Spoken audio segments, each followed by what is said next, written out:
It is Ryan Kevin Uncensored, the world reacting to the death of Quincy Jones at the age of 91.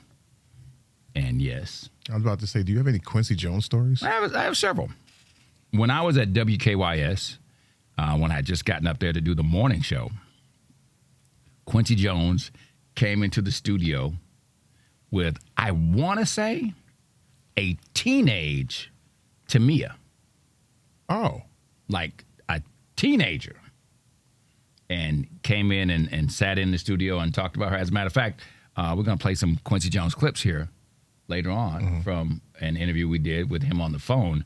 But I saw him at Ludacris's 30th birthday party, which was in Vegas. I put up a post today. It was me, Bob Johnson, who was the head of BET, Gabrielle Union, Shaka Zulu, Luda, and Quincy Jones. You know, that's actually when I met Prince. In that whole that was that time. That whole time with Luda. And I remember going to a party.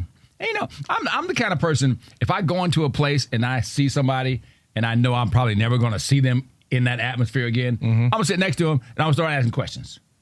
That's what I did with Prince. And that's when I was sitting next to Quincy Jones and we were just talking about it. And I just remember him talking about, man, all these, it's very funny, all these cats talking about all this stuff they doing, man. White parties and theme parties. Man, we was doing white parties in Ibiza in 1968. This ain't nothing new. And it was just so funny because, you know, he was. Right. I mean, one of the greatest composers of a generation. You think about it. I mean, Frank Sinatra, Ray Charles, all the way to Michael Jackson. Plus, I have that Dude album on repeat. When he released the album called The Dude with Razzmatazz and Just Once and all those different songs in there. And if you think even further back, he orchestrated and put together the We Are the World, right? You know what I'm saying? Campaign, the album, everything. So that was dope in itself. Yeah, and they were saying that in lieu of flowers, they want you to give donations to I think the American Jazz Foundation. Okay.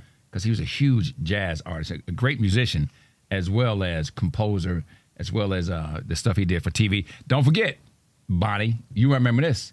He brought us Vibe magazine. Look, all respect to Quincy Jones. He's a great producer, hands down. Do you remember Vibe magazine? Yeah. Yeah, I mean, so we're going to play some old clips. But again, man, the body of work is, you know, it's like when some people, you just don't realize that they've gotten that old.